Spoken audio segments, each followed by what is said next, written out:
আসসালামু আলাইকুম দর্শক, আজ আমরা চা বানাতে আসছি। এখন আমরা চা বানাবো। প্রথমে চার কাপে একটু 1 চামচ চিনি নিয়ে নিলাম।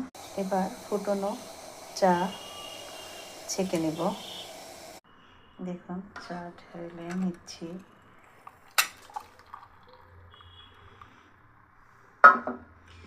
এবার দেখবেন আমার ম্যাজিক।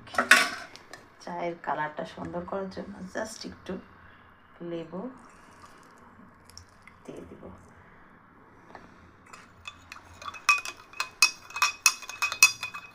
দেখুন আস্তে আস্তে চায়ের কালারটা নিমিশেই সুন্দর একটা লিকারের কালার আসবে, যেটা আপনার দেখতে এবং খেতে উভয় ভালো লাগবে।